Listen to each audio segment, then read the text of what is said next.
Your 21Alive First Alert Forecast. We've been giving you the first alert about the possibility of some freezing rain tomorrow morning for the past couple of days, and now the details have come a little bit more in focus. The dividing line will still shift back and forth over the next 12 hours or so, but this is what we're thinking. For places along and north of US 6, this area in pink, so this would be northern DeKalb County, a smidge of Noble County, part of LaGrange County, and Steuben County.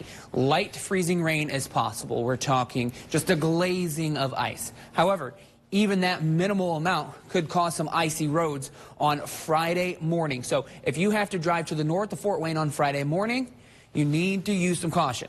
However, this is dependent on how far north the warm air actually pushes. Temperatures are showing above freezing in Fort Wayne tomorrow morning, but only just. Below freezing and only just in places like Steuben and LaGrange County. So how far that warm air pushes is the actual question about where that dividing line sets up between freezing rain and just some regular old hit and miss rain showers.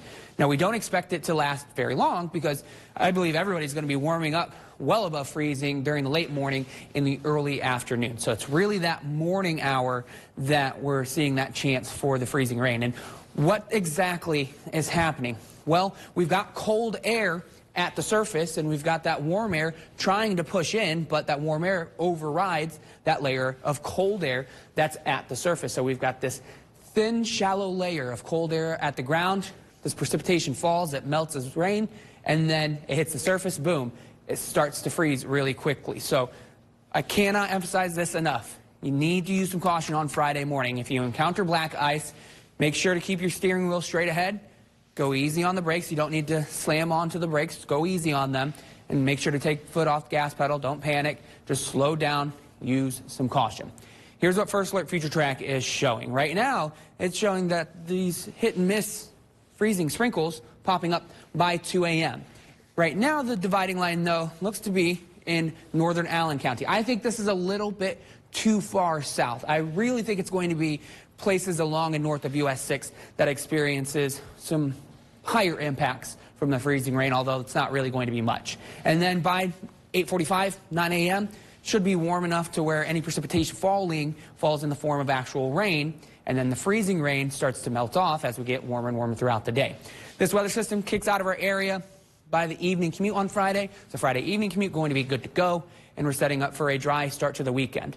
But if you're especially driving to southern Michigan into Detroit on Friday morning, that's where we could be talking about some major travel delays because of the freezing rain.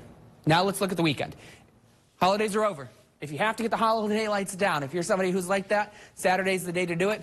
Avoid Sunday. Sunday brings with it the chance for some rain showers. It looks like a pretty good chance, too. A high of 48 degrees on Saturday, mostly cloudy. Sunday, a high of 59 degrees. You can see on Future Track widespread rain throughout the day on Sunday. So honestly, it looks like a soggy day. And then on the backside of that system, once it passes through, we've got a shot of cold air coming in, and we'll have to deal with a few lake effect snow flurries on Monday. So we've got a cold end to 2025. We're going from 59 degrees on Sunday to an afternoon high of 31 degrees on Monday, and we're seeing highs in the upper